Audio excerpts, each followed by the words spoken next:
All right. So we are through. Uh, my only request to all of you is if any one of you sees that somebody is waiting in the lobby to admit, I'm not noticing it, please indicate to me. You can interrupt me and you can indicate to me so that I will allow those people because I'm not be able to see both the screens sometimes. So just that help alone I need. So good. We can maybe start also. So, moment. So just yeah. So I think some people will try to enter, and I'll not be seeing the screen. Okay, good. So guys, good morning, everyone. So thank you very much for joining the session. This is the first in session. That's why actually I know it's 11:10. I just wanted to make sure everything is alright. I logged in a little earlier, but there were some issues with my connectivity.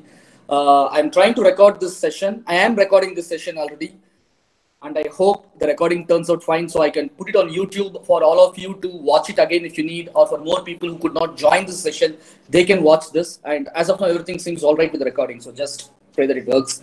So quick information. The purpose behind me doing this session is like this. I have been doing quite a lot of PMP training sessions for PMI Kerala chapter and Chennai chapter.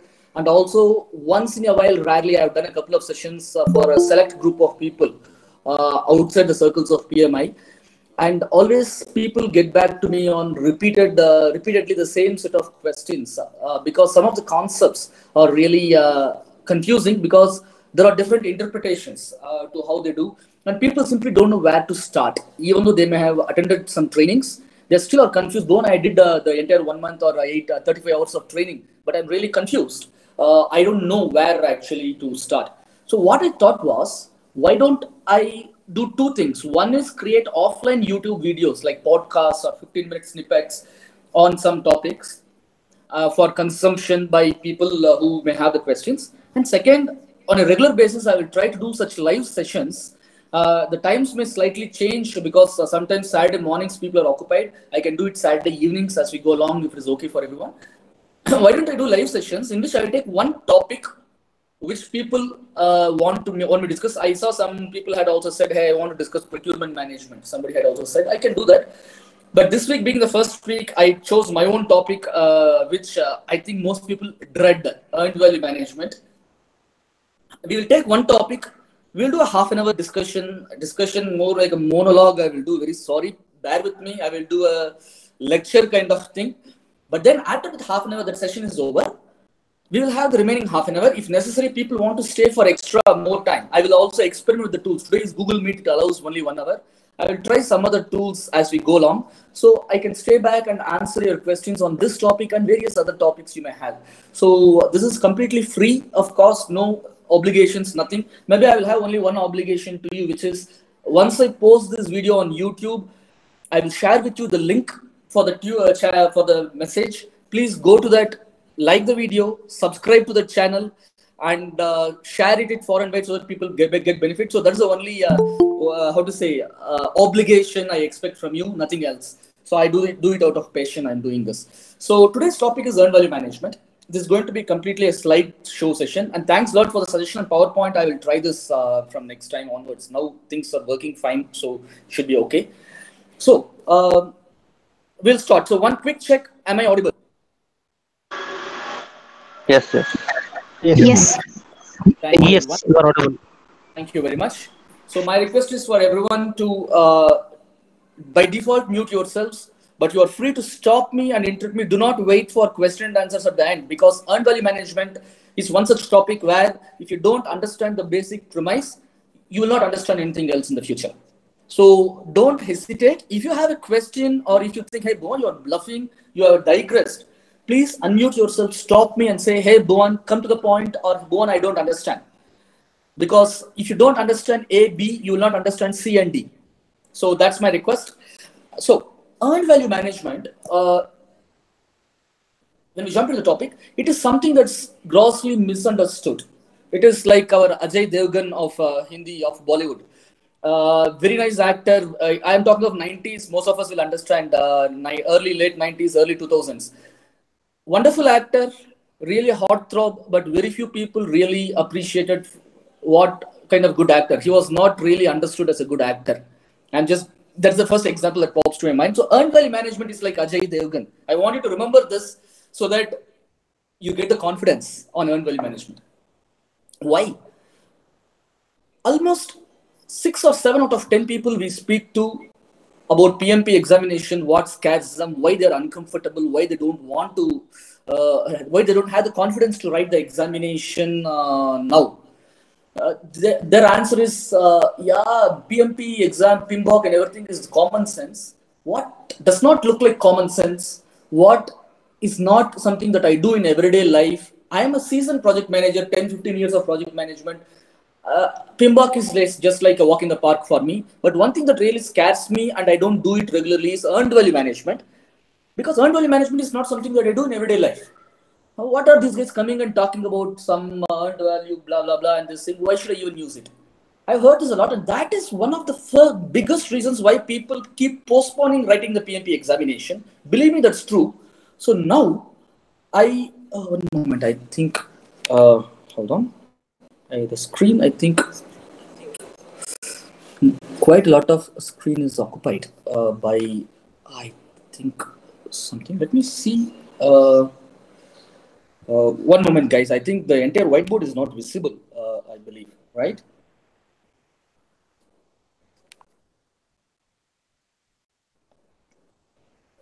Are you able to see the entire whiteboard? One moment. All the way to the right. Can you see the entire thing, earned value management? Yes. Yes. Okay. Yes. Fair enough. Okay. So that's what people say. And for me, the shocking thing is earned value management is the most common thing that we do every day. And earned value management is also something that should be common sense straight away. So people have a very wrong and exact 180 degrees opposite idea of what earned value management is, and that scares them. So my idea in this entire series, I have not got a name, so I can ask your suggestion to think of some good name for this series, something like PM on a table or something. You can let me know later, or you can message me what we can have as a good name for the series. But my intention of this series I'm trying is to demystify the concepts of project management specific to PMP. I'm not going to give you gyan or bhashan about project management concepts and everything. PMP, I will demystify some of the curious concepts in PMP and make it in a way that even if somebody gives you some chemical, you will not forget it. I want to do it that way. So earned value management was the first topic that sprang to my mind. So earned value management is common sense. Why? If I tell you something, how to do earned value management, one sentence, and you can remember that, you will never get scared of earned value management again. What is that? When you are doing the PMBOK, right, all the 10 knowledge areas and the 5 process groups, how do you assume yourself? You are the project manager. Do you agree with me? Yeah. You can also unmute and say the answer and mute yourselves again. So do you wear the hat of a project manager whenever you are doing PMBOK? Because PMP is... Yeah. Now, there are 2 areas in PMBOK where you should wear a different hat. You are not the project manager. Rather, you are the consumer, the customer. One of them is procurement management. In procurement management, yeah, true, you are still the project manager who has outsourced your work to an external organization. You're still the project manager, but now where you are answerable to the customer generally across all the 9 areas, in this 10th area, procurement management, somebody else is answerable to you also, which is a vendor. Different hat. But in earned value management, that's another area where you forget you're the project manager, you wear the hat of a customer. If you remember what I'm going to say now, the next few sentences, you will not be scared of earned value management. In fact, you will get a good understanding of earned value management. So number 1, in earned value management, forget the fact you are a project manager. You are the consumer, you are the customer. What does that mean? You are the one who pays the money. So visualize the scenario. You have done you won a lottery, or you earned some lots of money, your hard-earned money you want to invest. You want to know where to invest in the project. Now, you are the customer who is putting his or her very hard-earned money, and you want to make sure the project succeeds so that you get value. Worst case, even if your profit is negligible, you don't want to make a loss. First thing in business, if you don't make a profit, at least don't make a loss. So it is your hard-earned money you are dumping in a work. Will you want to lose it? No. How will you handle it properly? If you keep in your head the fact it is your hard-earned money by you, so you want to get every paisa vasool, right? Every pace, every cent, every dollar you're investing, you want value out of it. If you are a project manager, ideally, I should assume the money is yours. It's not some management, your organization's money that they are investing in your project. So anyway, you know what? I will do everything, but it's at the end of the day, I'm just a project manager, right? I don't want. It's not my money. Sorry. Even as a project manager, that's the thought. You must assume it's your money, and you must take accountability for it. If you don't do it, it's okay. In earned value management, you assume that it is your money because it's your money. In your house, you call a plumber or an electrician, right? When you are calling the electrician or plumber, if this person does not give you accountability for the money you are paying, you are calling a plumber. I'll give an example. I will take one case study and I'll use it for earned value management in this session. You are calling a carpenter. You want to make in your house some 1,000 tables. And you're having an agreement with the, we don't make contracts with carpenters, right? So you are going to speak to the carpenter and you're going to, and he is giving you progress on a weekly, daily basis. It is your money that you are dumping in this work. Will you be happy or unhappy if the carpenter gives beautiful status reports, amazing, but at the end of the day, you are confused. The work is going on or is it not? Am I getting the value for my money? Will this carpenter finish the work at the end of the decided period or not? By the end of the work, will he give me the product? Will he bill me only the money that's agreed or more or less? What is the forecast? Imagine if this is your hard-earned money you are paying a carpenter, will you ask this question? You will ask this question, right? Earned value management is exactly that. Remember, in earned value management, you wear the hat of the one who is paying the money, the payer, the customer, the sponsor, the one who is paying the money. If you wear this hat, you will understand earned value management. The mistake, number one mistake everyone does when learning earned value management is they still think they are the project manager, and you can't understand earned value management if you are thinking of yourself as a project manager, the customer. So I will give you, in fact, formula. Anyone, I love saying this always when I teach PMP sessions, right? There are many formulas and everything in PMBOK. That is not the point. You are not needed as a project manager to do formula. Even see, my kid is in 3rd standard or 4th standard. Even he can do these formulas if I teach him. You agree? Your kids can do it. As project manager, you are not needed to use the formulas. Earned value, EV by AC is what is this? The cost variance. No, we don't need you to do mathematics. Project managers are needed before you apply the formula and after you apply the formula. During applying the formula and getting the answers, we don't need project managers. So I want you to understand in any concept, and especially in earned value management, I want you to understand that what is the entire deal about earned value management. And then we'll go into the formulas very shortly. Anyone can remember the formula, mug up, memorize, and close. But after using the formula, why you are using the formula? Are you really, what will you do with this formula? So what is the difference between you and your kid? Your kid can use the formulas, but only a project manager knows what to do with these formulas, how to interpret what actions, the CTA, call to action. What is the call to action you're going to take as a project manager with these answers? So that's what you need to understand. So first, let's assume the scenario. You are engaging a carpenter. This could apply. You are the project manager given a project to create some pieces of work, some modules. So modules, tables by a carpenter, everything is the same. You have to, example, pieces of some work, or rather, I'll make a small thing, 100 pieces of some work, 100 modules, 100 tables, I will say 100 pieces, I will say 100 PC. Work, and your budget agreed is 1,000. Guys, I'm not going to go into any back-end concepts and something because the time is very short. So maybe today, instead of 11:30, I will finish this discussion at 11:45. So you will have 15 minutes or a little bit more than that for your question and answer. Sorry for that. So this is the scenario. Please have, I forgot to tell you one thing, please have a notebook and a pen with you. Okay, so I don't want you to listen to this lecture. Have a notebook and a pen, if possible, different color pens, red, blue, black, if not, at least a pencil and an eraser. And as I speak, as we learn this together, please write these things, make calculations. That's my request. If you can do it, please take a piece of pen and paper. Now, this is the scope.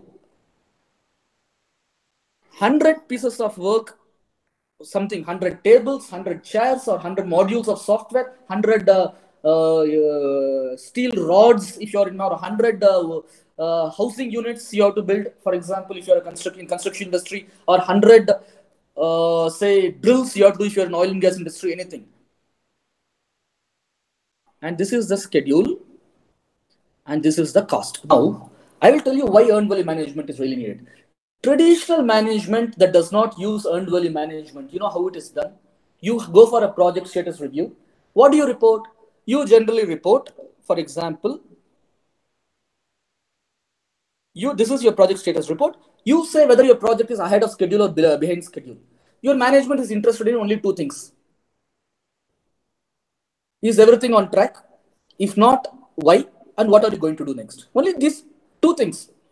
If you're not, what support you need? You need more money, you need more time. What's the forecast? These are the only two things, past and future. How do we report it?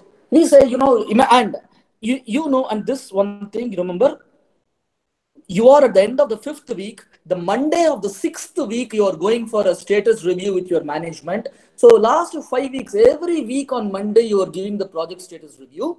So now 6th week, for the 6th time, you're walking into the project status review for what happened by the end of day Friday on the 5th week. 5 weeks have passed. How do you report status?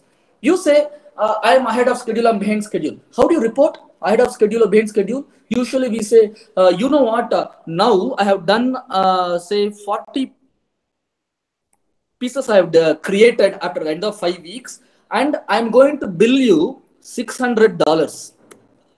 This is the actuals. So what are you going to say?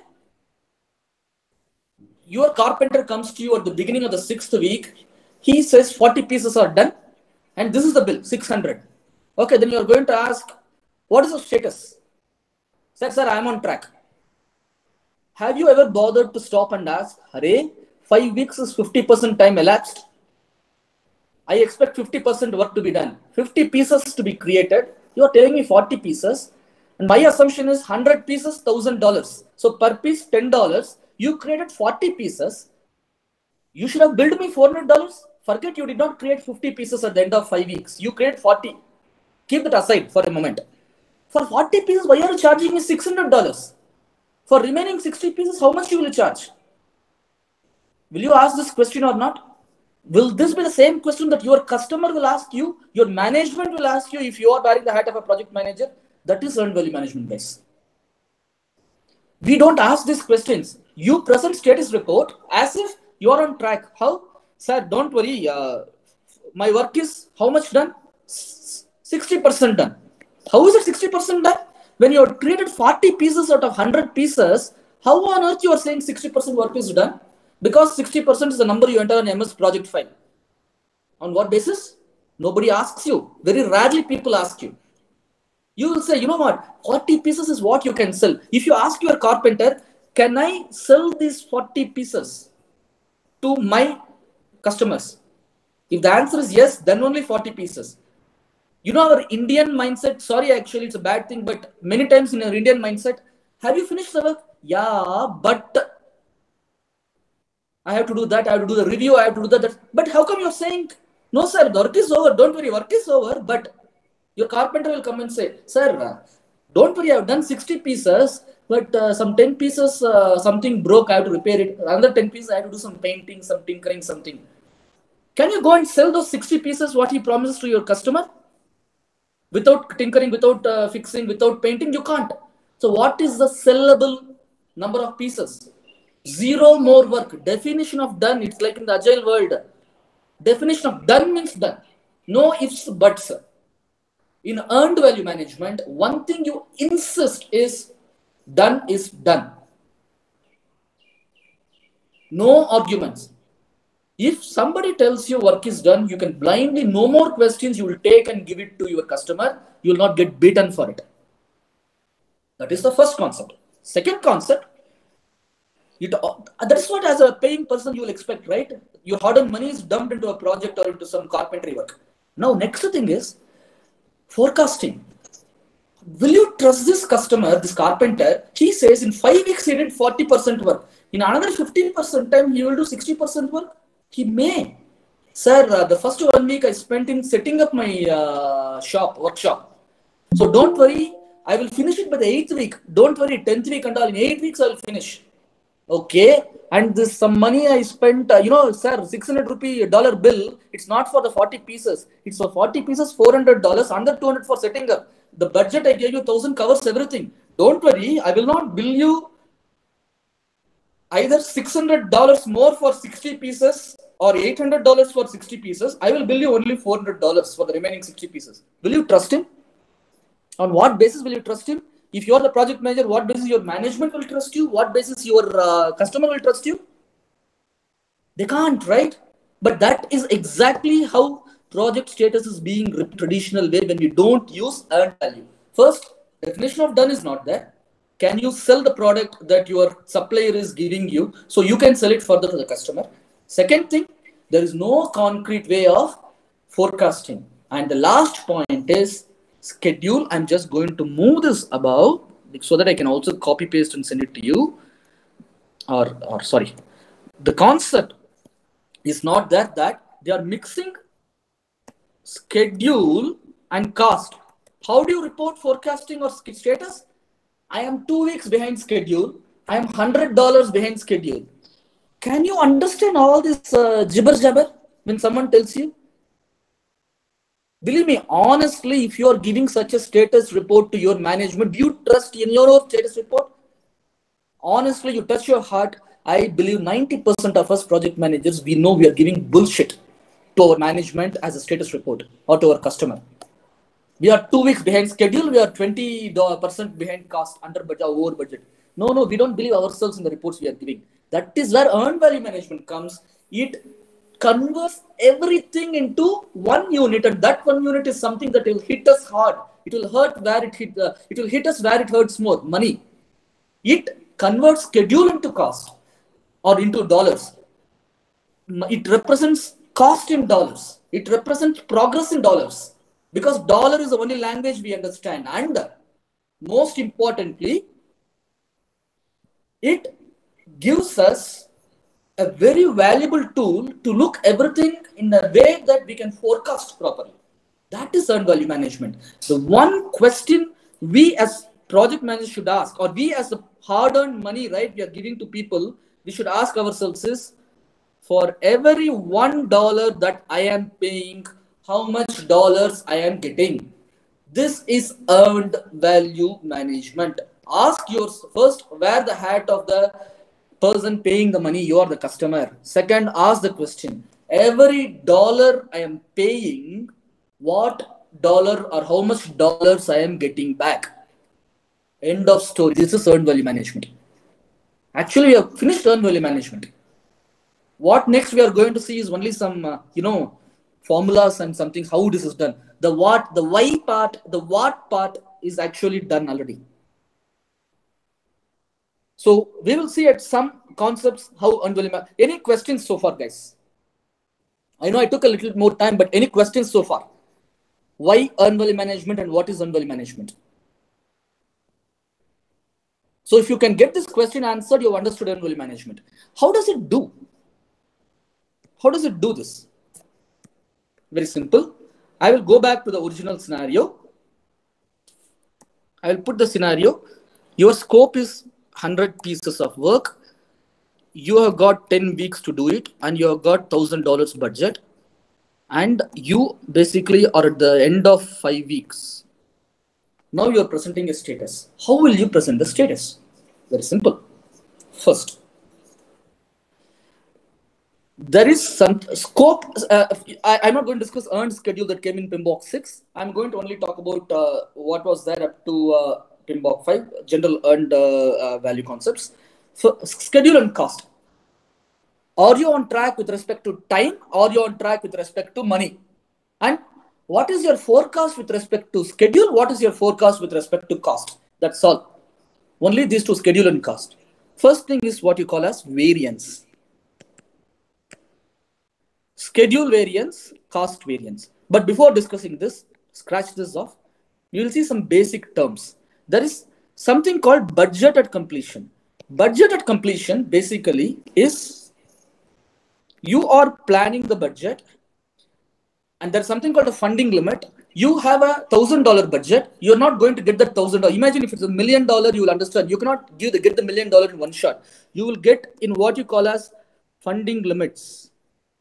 First quarter, I'll get $100 released. Second quarter, $500. As I finish requirements, another $500 are released. As I finish execution, $600 released. For testing and deployment, I get the last $300 released. This is called funding limit. But the budget is this.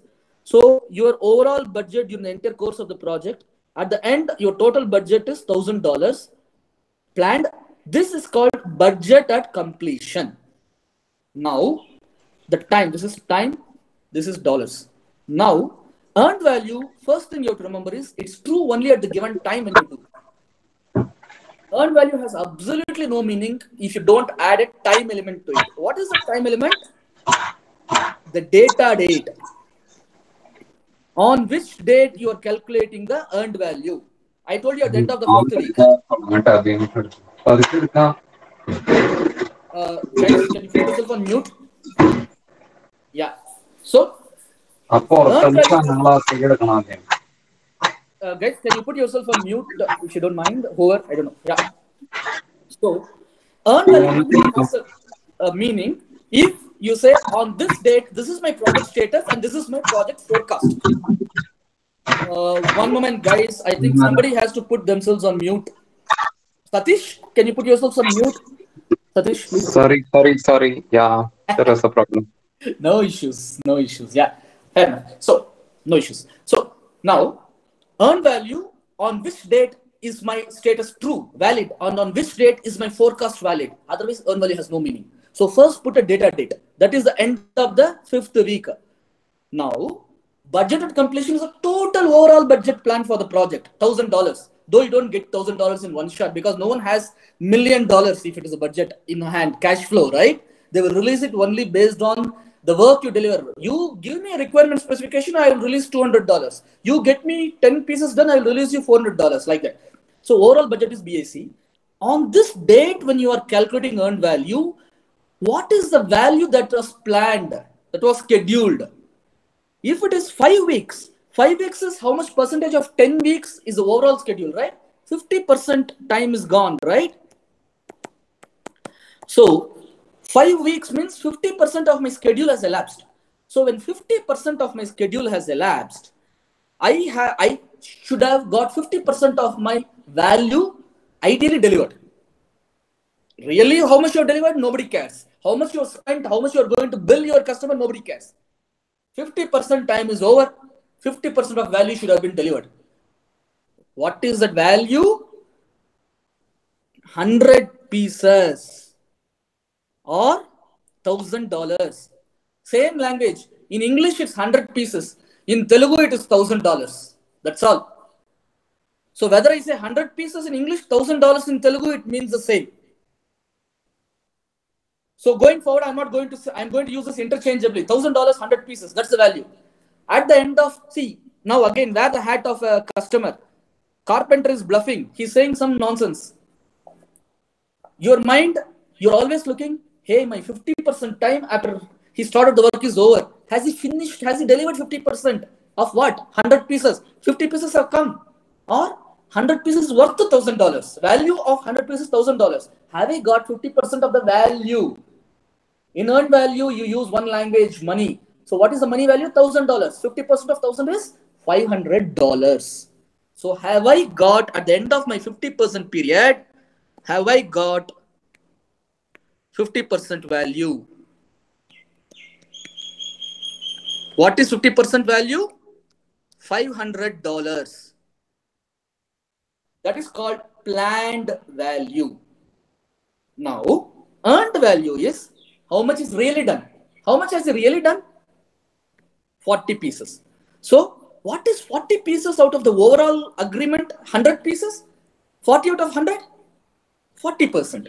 But you are using Telugu, $1,000. You're not using English, 100 pieces. Earned value is money. So 40 pieces is 40% of 100 pieces or 40% of $1,000. So how much is the earned value in dollar terms?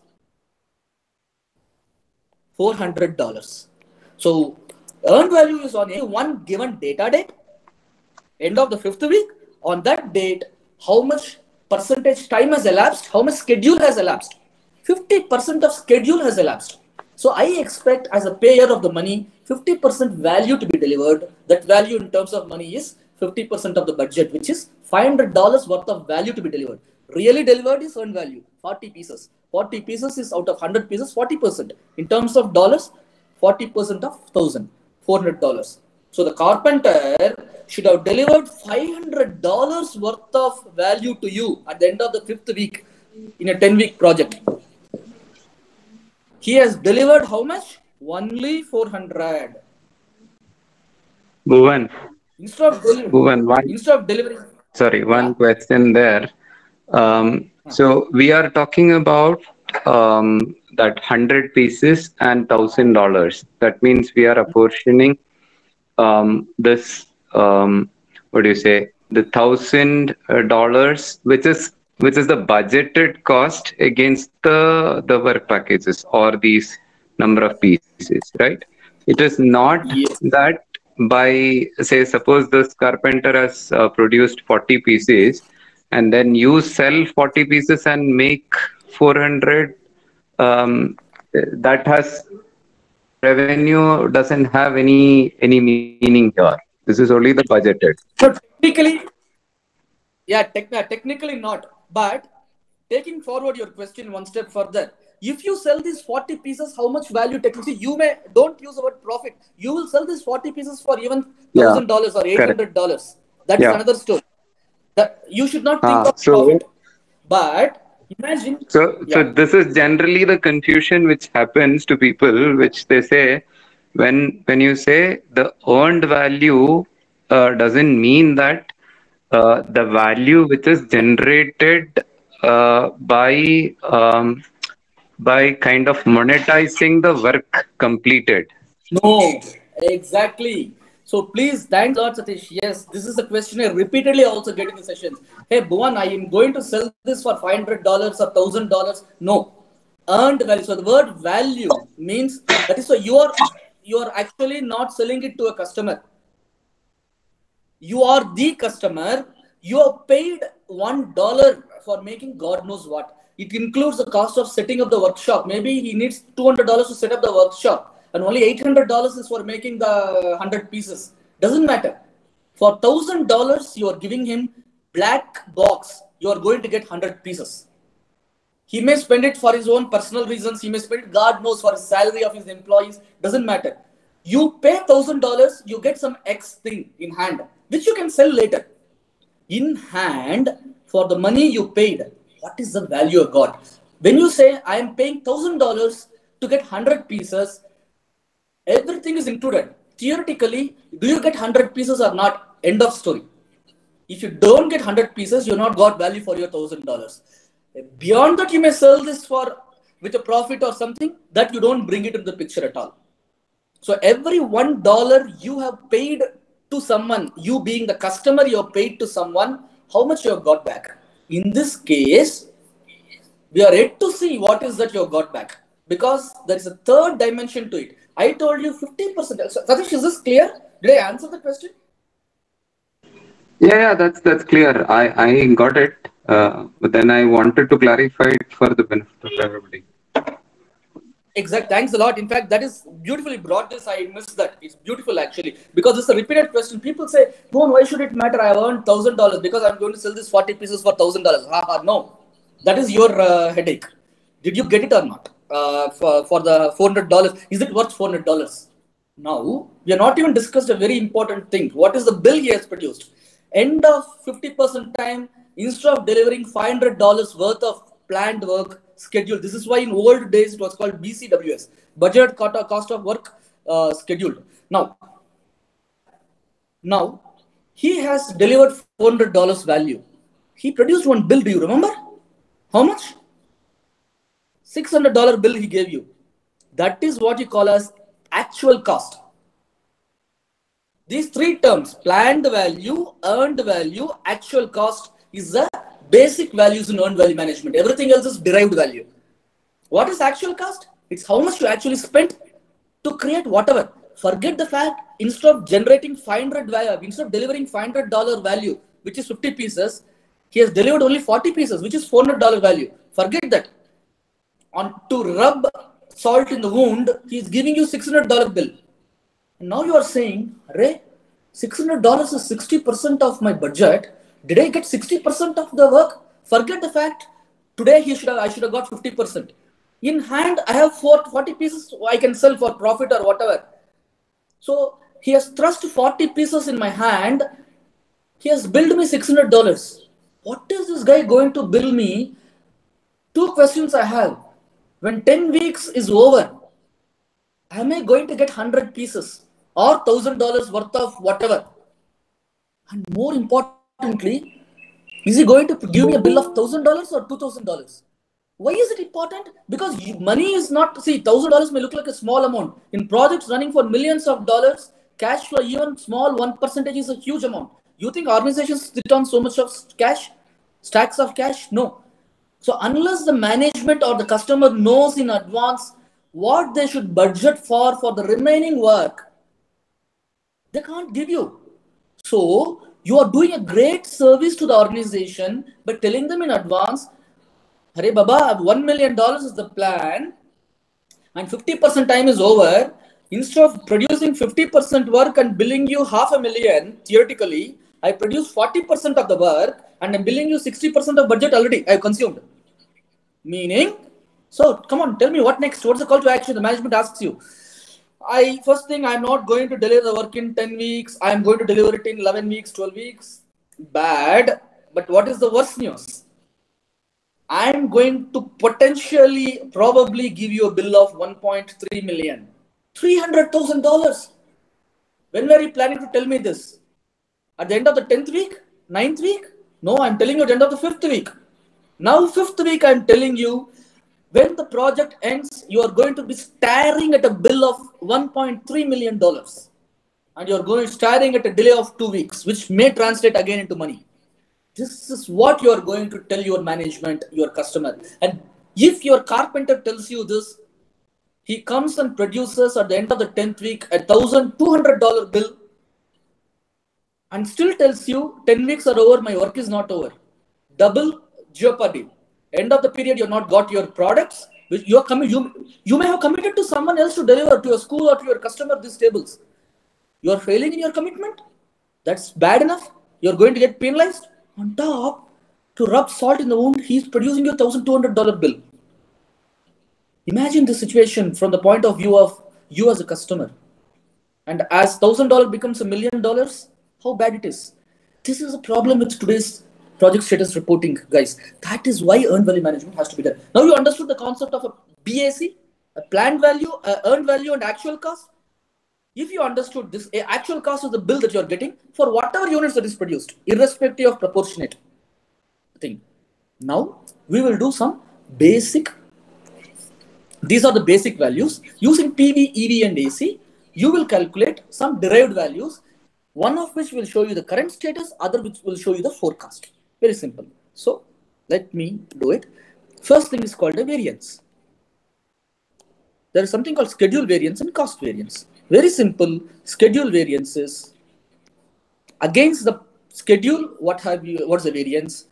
Cost variance is against cost, what is the variance? I will tell you what it is. And there is another called performance index. Same, sorry, SVCV, okay.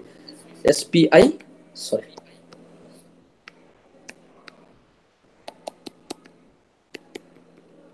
CPI, EV by AC. My assumption is you know the basic concepts and everything. It's a refresher.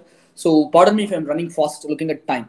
Very simple. In schedule, I told you, people are interested in status only with respect and forecast only with respect to schedule and cost. Well, there are two major things. Now, Schedule variance and performance index are two ways of representing the same thing. One is a difference, one is a ratio. That's all. Same formula, minus or division. Schedule variance means against the schedule, what you should have delivered today, considering so much time or schedule has elapsed, have you delivered value or not? Cost variance against the bill that you are producing me, against whatever costs have been incurred, against whatever has been spent, have I earned my value or not? You do it in minus, it's variance. You do it in division, you get index. Meaning, if today 50% time has elapsed, you have not got 500 pieces, you have got 400 pieces or 40 pieces, you have earned only $400 worth of work. Means your variance, schedule variance is going to be negative. So if your earned value is less than your planned value, which means considering today's date in the schedule, you have not delivered as much as is expected. So that means in layman's terms, you are behind schedule. Similarly, with respect to performance index, if you do a division, same thing. If earned value, that is the main thing. Today, according to my planned schedule, I should have got some value. If I got equal to that value, I'm on track. Above that value, I'm ahead of schedule. I got less than that value, I'm behind schedule. Same with respect to cost. For the cost, if I have delivered equivalent value, I'm on track with budget. Above, I earned more. Imagine he says, sir, forget the schedule, 5 weeks, 6 weeks.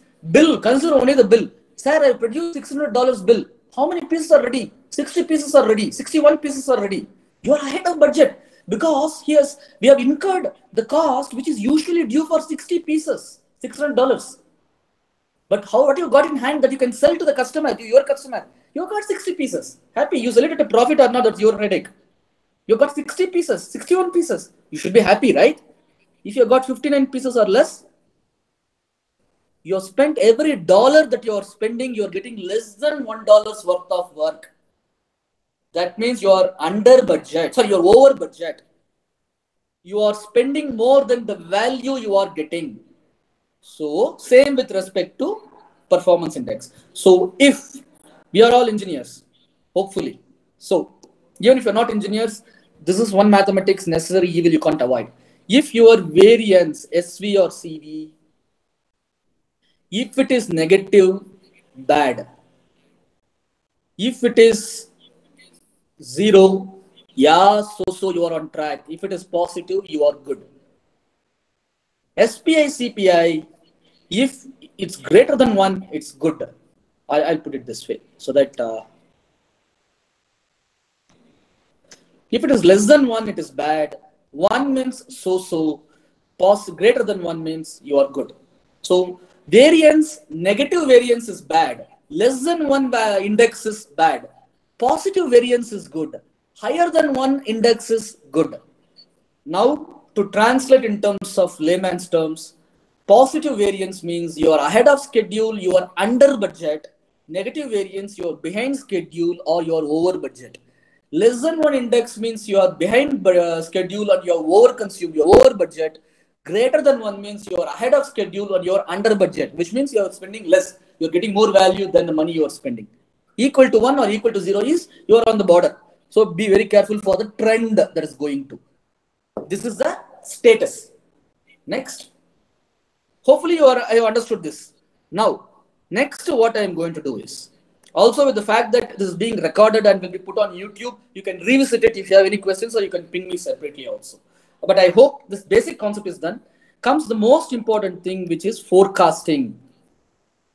So if you walk into a status meeting with your management, you cannot walk out unless you give a status, how good, how bad you are running and why.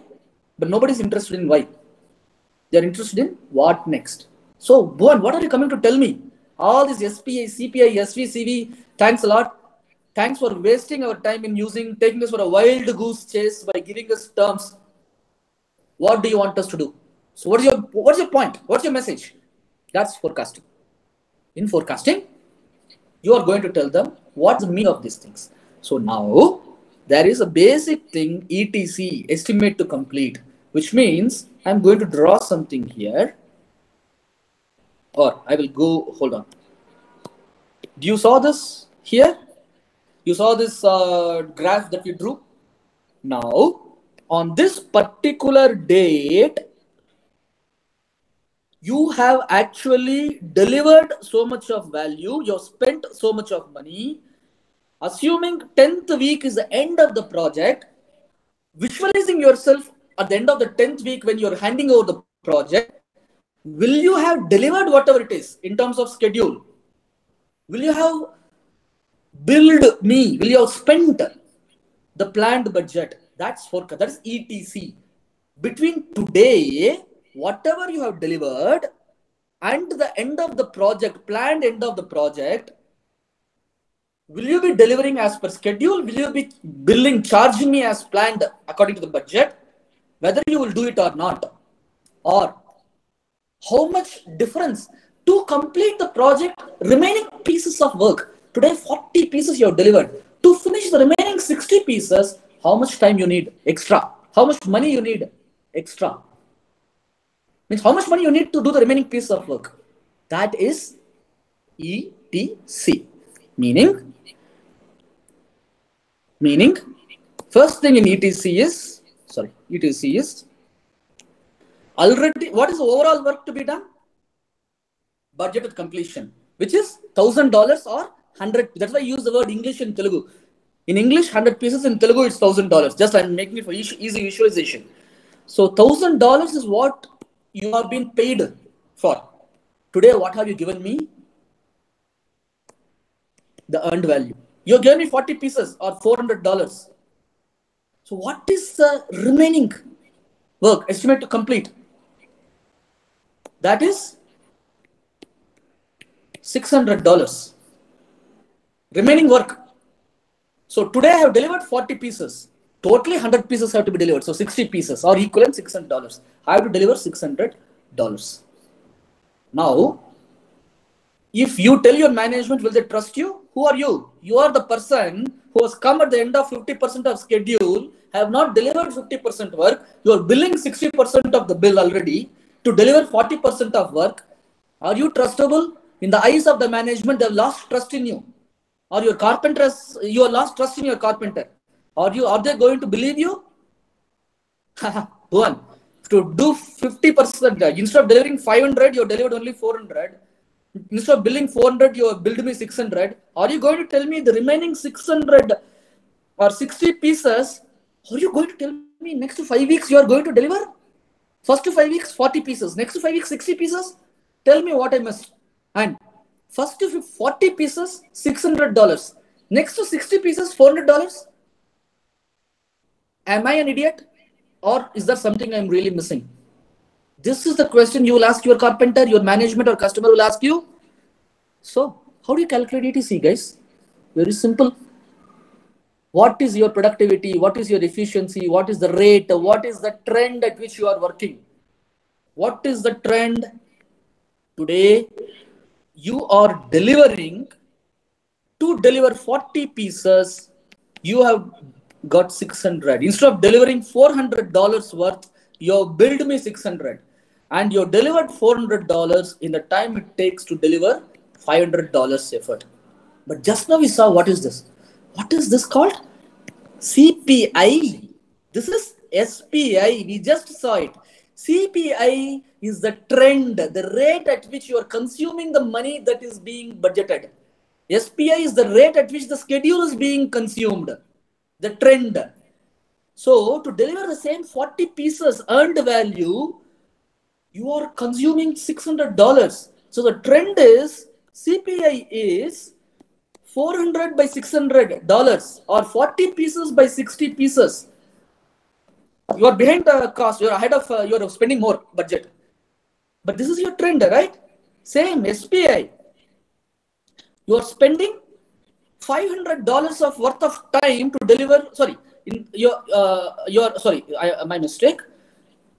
To deliver $400 worth, you have spent the time that would have taken you to deliver 500, 50% of the time.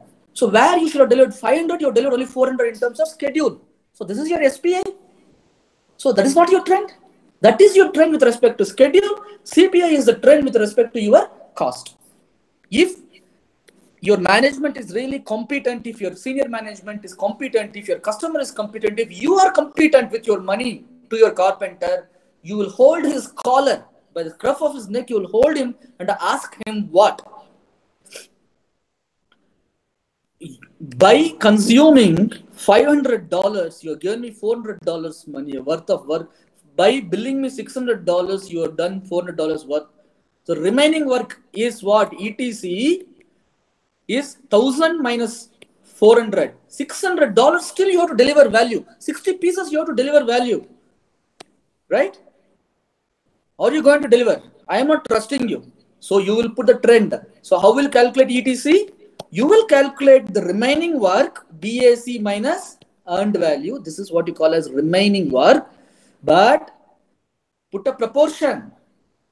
If it is schedule, it is SPI, or if it is cost, it is CPI. So you will know very clearly if your remaining work is what? $600 of work is still yet to come from your carpenter. Your CPI is what? You calculated what is your CPI? $400 by $600. What is it? 2/3 or 0.67. So you put 0.67. What is the answer? If it is 2/3, I'm just quickly doing mathematics. Into 3 by 2, $900.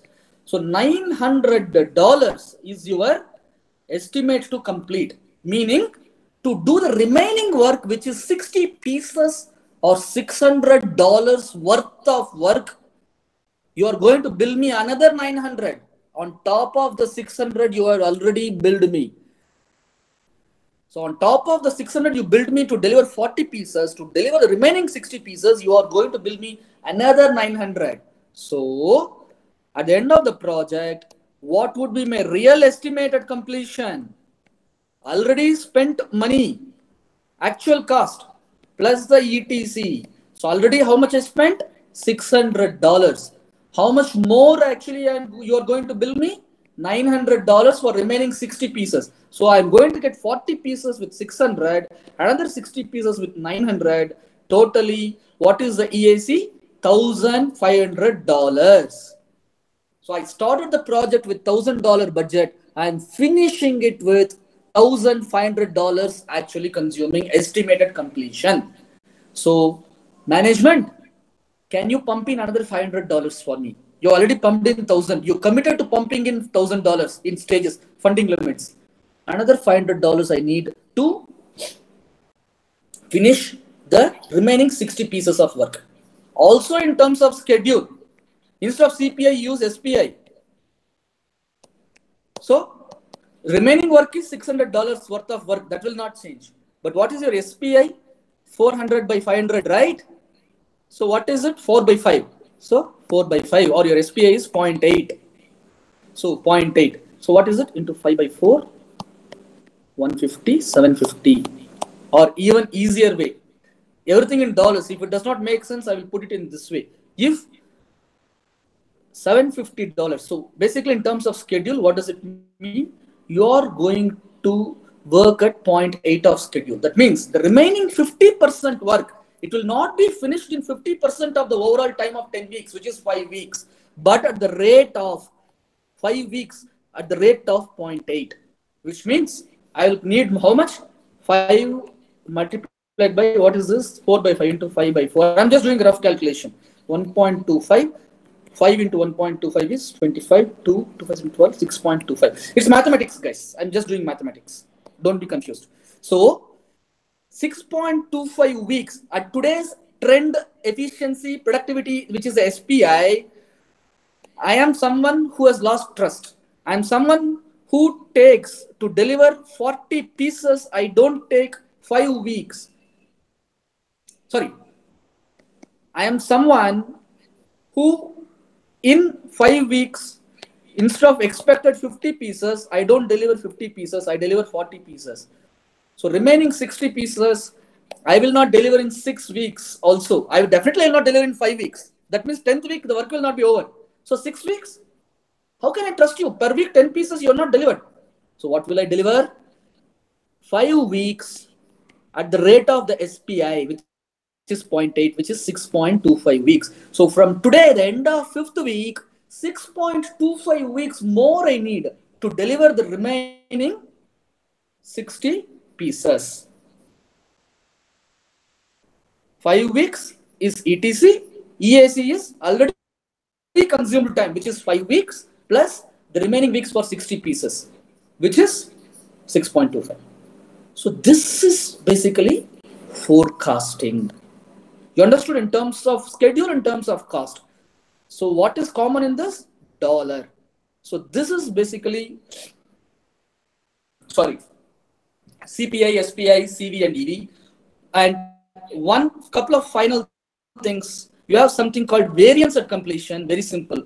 Your actual new estimated completion minus budgeted completion, it's called variance at completion. So you originally planned 1,000 or the reverse, BAC minus EAC. Let me put it that way because that gives a better value. BAC minus EAC. So you originally budgeted $1,000. You are going to come up with a bill of 1,500, which is what now you saw. So minus $500 is your variance at completion. So the management, you're telling them it's going to cost them $500 more to finish the project. Your carpenter is going to tell you he's going to charge you $500 more than you originally planned. And another thing, 5 plus 1.25 weeks behind schedule. At the end of the 10th week, you are still staring at 1.25 weeks of delay. As of today's data, data, it may change. Hello. Yes. Bhuvan, I didn't get it. How you got to 6.25? Maybe yes. Yeah, maybe. Okay. I'm calculating. What is the SPI? SPI is $400 delivered by $500 planned, which is 0.8. Okay. And maybe I made a mistake there. I realized your question now. So ETC is work remaining out of 1,000, 400 is delivered, 600 is remaining. But in terms of 600, that's not change. And in terms of schedule, it's by 0.8 SPI by SPI. So the answer is maybe different. It's 8 by 10. So 8 by 10, that means into 10 by 8. I'm just calculating. 2 5s are 10, 5 by 4. In terms of dollars, you are going to be $750 behind schedule. It does not make sense usually. $750 in terms of schedule. I translate in terms of weeks. That's why I translate in terms of weeks. I'll tell you. Very simple. In terms of schedule, the remaining work does not change, which is how many weeks? 600 people. 6 weeks worth of work. Guys, can you put yourselves on mute if you don't mind? Yeah. So we talked of $600 worth of work remaining. In terms of schedule, originally you thought every week I will do 10 pieces. That is why in 10 weeks I will do, or every week I will do 100 pieces. So in 10 weeks I will do 1,000 pieces. You have finished 40%. What is the remaining work? 60% work is remaining. According to original schedule, 60% of schedule is what? 6 weeks. That does not change. The fact you have done 40 pieces does not change. The fact that 60 pieces of work remaining will not change. The fact that the original value of the 60 pieces is $600 does not change. The fact is the planned work for the 60 pieces is 6 weeks does not change. So today you are standing in front of the management and telling them, I have 60 pieces work remaining, or I have technically 6 weeks worth of work remaining. 60 pieces in Telugu it is $600. In Tamil it is 6 weeks. So I have 6 weeks worth of work remaining. But caution, I am not going to deliver you the 6 weeks of work in 6 weeks.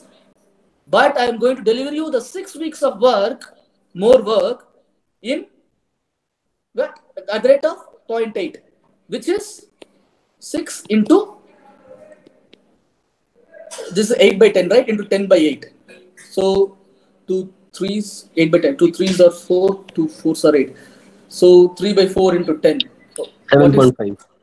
7.5, my mistake. So you are telling them after 5 weeks, instead of delivering 50% work, I delivered only 40. So remaining 60% work, definitely I'm not going to deliver you in 5 weeks. I'm not even going to deliver to you in 6 weeks. Because my trend is not anymore 1 week, so many pieces. 1 week, 10%. I'm going to deliver you from today, remaining 60 pieces, 60% work, I'm going to take 7.5 weeks. So my actual estimate is what? Already consumed 5 weeks plus remaining needed 7.5. So at the end of the 5th week, you're standing in front of your management and you're telling the management, my overall schedule is going to be 12.5 weeks for doing 100% of work, for doing the 100 pieces. I'm going to take 12.5 weeks. So my variance at completion is going to be 12.5 minus 10 weeks, which is 2.5 weeks extra. So I'm going to consume, how much was the cost? Oh, sorry, how much was the cost we saw? Originally? We saw, do you remember that? One moment. I'm just going up. 1,500. So you're standing in front of the management today and telling them at the end of the 5th week, I'm giving you a forecast. I will need $500 more to pump into me to deliver the 100 remaining work, overall work. That is, to deliver 100 pieces, and you have to pump in 2.5 weeks more than the original 10 weeks to finish the work. Is this not a meaningful way of representing status, guys? Compared to blindly saying 40% over, 50% over, and then 10 more weeks, 5 more weeks. This is what earned value management is. I'm looking at time. I'm very sorry. I overshot my time. My SPI is horrible, like 0.6 or something. Now, the last point here is, you saw the standard basic values. Planned value, earned value, actual cost. You saw the derived values, variance, CV, SV. You saw the indexes, CPI, SPI. You saw the forecasts, which is what? ETC, EAC. You saw VAC, variance. And the last thing, usually we don't use schedule, we use only cost for this last thing. And what is that last thing? TCPI. To complete performance index. Last point. What is this? It is work remaining by funds remaining. Yeah, you can use this for schedule also, but it doesn't make much sense for schedule. Everything I talk of cost, you can use for schedule, but TCPI is more about cost. How much work is remaining? How much funds is remaining? Because you're not going to trust your carpenter. He says, sir, don't worry, sir. 40% I build you 600. Remaining 60% I'm going to bill you either remaining 400 or even 600 or even extra 500. No. This is a very concrete way. Work remaining is, again, what is the work remaining? BAC minus EV, which is what? $600. And what is the fund remaining? $1,000 was original plan. How much he has already billed you? $600. $1,000 is the funds, overall funds. You already paid $600. $400, right? That means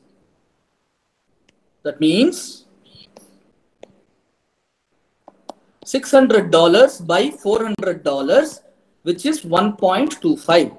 So what is the meaning of this TCPI? It means to finish the remaining work, you have to work at 1.25 times productivity with respect to budget. That means today, assuming you delivered $1 value for every $1 you were paid, tomorrow you have to deliver 1.25 times the value for every $1 as per original plan. So for every $1 that is going to be coming into your pocket, you have to deliver $1.25. At that rate, you have to work. So work remaining, funds remaining. That's TCPI. That's all. So how does it matter as a project manager to you? Last point here. How does it matter as a project manager? What do you, till now, your kids can do this. You have a pen and paper, your kid was listening to this, your kid can do this. All it needs is basic addition, subtraction, multiplication, division. As a project manager, now you have to step in. What do you do with all this? So what? Your management tasks. Thanks, go on. Thanks for the lecture. So you are going to tell the management one thing, of course, from today, to do the remaining work, you are looking at the overall schedule slippage of or 2.5 weeks, an overall budget slippage of $500. Beautiful. And what else? How are you going? What you need, you told them. How are you going to do it? Now they don't trust you. You don't trust the carpenter. Your management does not trust you. How will you do that? Link it with what you would have learned in schedule management. What did you learn?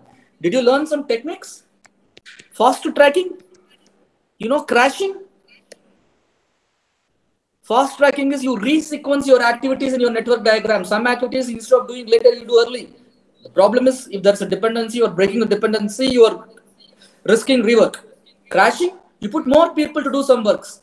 Why? And what does it lead to? More money to spend, more dollars. So, are you in a condition to take a decision now? If your SPI is really good, it is greater than 1. Your CPI, your SPI is less than 1. Your CPI is more than 1. What does it mean? You are doing very well with respect to schedule. You are not doing so well with respect to, my mistake, sorry. You are doing very well with respect to budget. You are under budget. You are consuming less money than the value you are delivering. Great. But you are behind schedule. So can you crash? Can you spend a little bit more money, put more people and get the budget project back on schedule? Because you can afford that. You can afford because your CPI is greater than 1. You are doing beautifully with respect to your budget. You have more money. You have spent less money than than you have to. So use the saved money to put more people on task, spend more money to bring your project back on track. So do you understand how this is useful now? CPI and SPI. If your SPI is greater than 1, your CPI is less than 1, you are ahead of schedule, but you are doing poorly with respect to money. Then you have to look at other alternatives. You have to see how to, maybe you can postpone some activities. Maybe you can, my budget situation is very bad. Can I increase my productivity? Can I get more work out of these guys? Or can I I know I am out of schedule. Can I actually delay some activities so that I engage less people working on the project, so that I spend less money? So it will not be bad for schedule. I am already ahead of schedule. So I have some buffer. I have some leeway to playground to play around with. So let me use the playground and slightly delay my project. Still, I will not be delayed. Overall, my SPI is good enough. Budget is my problem. Can I do? So these are some decisions which only you as a project manager can take based on these values. So this is how earned value management is tied up very well. So to summarize, some key points, you can take screenshots of all these key points. Number 1, wear the hat. This is a hat. You have to believe me, because Bhuvan is saying you have to believe this is a hat. You wear the hat of a customer, the one who has dollars, the one who has money in hand. That is the hat you have to wear when you're doing earned value management. Second, every $1 I am spending, what dollar I am getting? That's your question. That's the question earned value management answers. Third, one language for schedule, for the triple constraint: scope, cost, schedule. And what is that language? Dollars, money. So these 3 things you remember. You don't have to worry about formula, because you memorize the formula, you will forget it in the exam tension. You understand the concept, you can derive the formula yourself. Is this clear, guys? That brings me to the end. I know my SPI has no meaning here. CPI has no meaning. My SPI is very poor in this session. So any questions you have, you can ask. This is the first session, so please pardon me. So some quick things. The session is recorded. I believe the recording is neat. I will post this on YouTube, on my channel. I will share with you. If you're already in this session, I'm going to, please, sorry.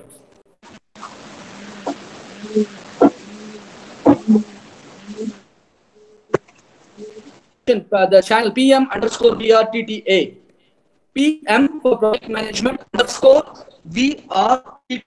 There is no other alphabet. A is at the end. There is no other. So PM VRTTA, please Maybe I'll check if I can do in the chat here itself. You On can this put it channel, into the Telegram group, Bhuvan. I will do that. I will do that. I will post the link for the video which I'm posting on YouTube, and with audio, I'm going to share this YouTube link. Please, and every week, whenever I'm going to do this session, not all the sessions will stretch so long behind schedule. I will try to economize it, your time. Very sorry for that. Two requests. One, when the video is posted, please visit that. It's this only thing I'm soliciting or obligation I'm requesting from you. Like the video, share it so more people can benefit and subscribe to the channel. Number one. And number two, please, one person had already said procurement management, not a wide topic. Talk of one topic, how to build a network diagram, how to build a schedule board. Like small topics. I can't discuss in half an hour, 45 minutes. I can't discuss entire procurement management. Bhuvan, how to actually, what are the different Bhuvan. kinds of contracts? Yeah, Bhuvan, that's good. Actually, we can have that conversation going even in that YouTube channel where people can post what are the other topics. Please do that. Similarly, can also be taken into the Telegram group. It's okay. A couple of hints from my side on this session. Yeah, it is good. A practical example in terms of a carpenter thing, which makes the idea tick. A few things for earned value to be successful on this aspect. When we said that carpenter delivered 400 pieces and then gave you a bill for 600, that bill can have probably advance for the work which is remaining. Right? Number one. Second one is there is also some work which is in progress for him. It is probably not that this is the work which he has done. So in a practical sense, we are discounting those work in progress and advance paid. So these two you will have to in exam, when it goes into exam, you will have to just say that if for the work which is planned to be completed, how much of it has been completed, or if something more has been completed, that also has to be taken into account. And then make an assumption that work in progress is 0. Otherwise, your computation is going to be wrong. And of the actual any advance paid also you will have to discount. Otherwise, your extrapolation into the ETC and your EAC would be wrong. So these are two hints which I wanted to give. So I'm writing this in this here also the screen. So anyone wants to take a screenshot, just a moment, I will place this properly. Okay. So if you want, you can take a screenshot. Moment. You can take a screenshot of this. So advance is discounted. Work in progress is assumed to be, is also supposed to be 0. Yeah. That's why I said, yeah. So these two. And any questions you guys are, Satish, thank you very much for adding. Yes, these are critical things you have to remember at the spur of the moment in the exam also. You have to take into account. Yeah. And keep out the profit thing from your head, as Satish rightly indicated earlier. Yeah, right. It's not about profit. Yeah. You can always correlate to cricket. If people who are following cricket avidly, you always talk about what is your current run rate and what is the required run rate, and then if you try to make an assessment of earned value, what is your progress versus what is that which is remaining. This is pretty much correlated. That's all. It's extremely simple. Yeah. So off now, but then it was a good start and very useful in my view. And let's continue this sort of conversations. Whether it goes on to YouTube is the second part, but then enabling people, this is very important. Okay. Yeah. So please feel free to come with your questions or topic suggestions. We can do it every week. It's okay. Yeah. So thank you. I will log off now. Thank you. Thank you, Satish. Thanks a lot. Bye. And others, thanks a lot. And if anyone else has a Bhuvan, question, I can stay for another 10 minutes or something. It's okay for me. Please ask the questions, and I will share the maybe just a minute for the ones who are already in this call. I will see if I can share the link of the channel already. Just a moment. Give me just only one moment, please. Bhuvan, you have not put this video right now on YouTube, right? It's not on YouTube. No. In fact, originally I scheduled Check the live the YouTube other. streaming. Yeah, live YouTube streaming I originally scheduled, but the problem is it did not work. Sorry, one moment. I'm getting the link. So what I'm doing is, let me please tell me if you're getting this link. How do I send a message? How do I do a chat? Yeah, on the chat. Very, okay, one moment. Somehow the chat option. Yeah, I think some of you have already typed something. Okay. One moment, guys. My laptop is very slow. I apologize for that. Okay. Now I have posted the link, one link on the chat box, but that's not the link to this YouTube video. It is the link to the channel PM Vradha, on which I will be uploading. But already on this channel, there are 2 or 3 videos. So you can see it. My request is, I will freshly share also the link to this particular video. But in the meanwhile, you can go to this channel, look at, and all are, I will not be spamming that with all stupid videos. It's purely PMP and general project management related. So there are 2 or 3 videos where I have put on my earlier sessions on leadership and everything. I have reposted that on project management. So this is a link. The link for the YouTube thing, I will set video, I will share separately. Yeah. So any questions, guys? I apologize actually for the delay, first of all, and for the unprofessional, how to say this thing, very sorry, it's the first time. So Bhuvan, I have 2 questions. Yeah. One question, are you able to hear me properly? Yes, Rajesh, we can hear you. I can hear you. Yeah. Okay. So when you told that, see, if it is a CP is less than 1 or SP is less than 1, so then we need to do either fast tracking or crossing we can do. But the same time, do we need to update all the stakeholders? Yeah, that's a separate topic. You must see, whenever you have an agreed baseline, you need to touch that in terms of scope, schedule, cost. You cannot do it just integrated change control process. In integration management, you have seen that. So you have to update the stakeholders. Okay. You have to do an impact analysis. Even to touch the baseline, you need to first do an impact analysis with all the needed stakeholders, and with the wider group of stakeholders, they need to be updated. Okay. Yes. And out of topics, one more thing, that is, see, suppose my sponsor told me that we have to start one project, and I have to do some calculations. I have to provide the budget, how much budget is required. So in that case, I know that we can do some rough order estimates, minus 25 to 70%, or I can involve some of the expert judgments. I mean, the SME I can involve. But for example, if I'm not getting any SMEs, but I need to do some data migrations or something, the new project I need to start. So what should be my first approach? Whether I need to use any... In cost management, just like in schedule management, when estimating costs, you have some techniques. You have ballpark estimate on day 0 when you are making with 0 information. Still, you know what the work. There is never a first. You always have done that work somewhere in some form. So ballpark estimate minus 10 to plus 30%, for example. That is one. That's the first thing you can do. If you have similar projects, you can actually do analogous estimation, top-down estimation, or you can do expert judgment. If you don't have experts to talk to SMEs, you don't have anything to go by, you have to start somewhere. That's called rolling wave planning.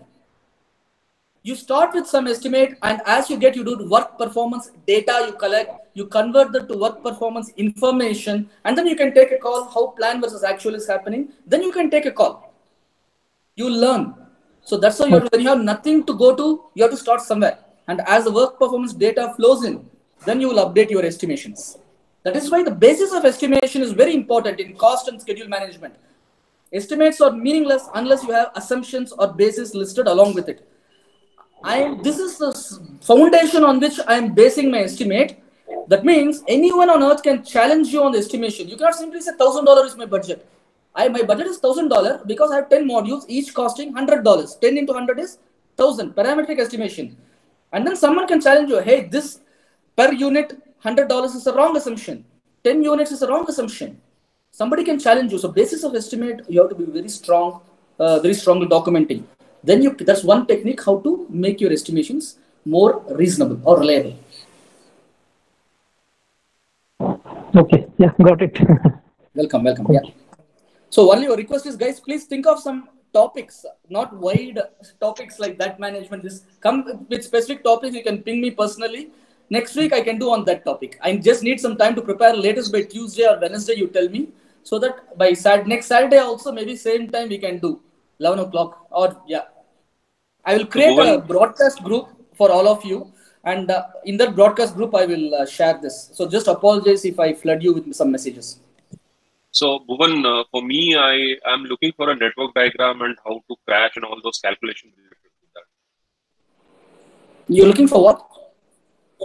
Network diagram. So we can do that. We can do next week. Maybe we can look at. Yeah, because there will be some calculation questions were coming from the network diagram perspective also. There'll be calculation questions. There'll be time wasters also. They'll give you a 2-page question. Right. You have to scroll. At the end, you realize somewhere they've said the critical path. The word they've used. So entire calculation goes to 0. Right. So that I'm looking for. That part on scheduling I'm looking for. I can do that. My only question to all of you is: are you scared of earned value management anymore? Because this is the scariest thing for most people on PMP. If you can avoid being scared, then you have you're one step closer to confidently writing your PMP. Hope I removed that scare factor from you for earned value management. Yes, that's correct. Yeah. Yes, Bhuvan. The session was additional thing that we could do good in earned value management. So I guess so repeating or doing sessions like this would be effective because I was also scared of this earned value management, actually speaking. So think of your worst nightmares with respect to PMP examination. What spoils your sleep? Send me the message on what spoils your sleep. I will do a session on that. Network diagram, yes. No problem. Bhuvan, I hate mathematics. I am scared of mathematics. That is my zombie. I will do a session on where mathematics is needed. How you calculate benefits. How you calculate NPV. With respect to PMP examination, NPV and all this IRR. We can do all those things. Yeah, why not? Yeah. So, any other questions, guys? We are 12:30. I don't want to take more of your time. I also have another meeting at 1. I had to prepare for it. So what we can do is I will post this on YouTube, share the link. Please like, share with your friends, subscribe to the channel again, and solve Sting, but that's the only thing. More people can benefit from it. That's it. And I will regularly post on this channel every video that we record. So thank you very much. First of all, you are a special group because it's the first time we are doing this. Thank you very much for your time on a Saturday, for spending the time here. And thanks for tolerating actually the delays. Thanks for bearing it. Thank you very much. I wish you all the best. Thank you, Bhuvan. Thank you. Thank you, Bhuvan. Thanks, guys. Thanks, Bhuvan. Thanks.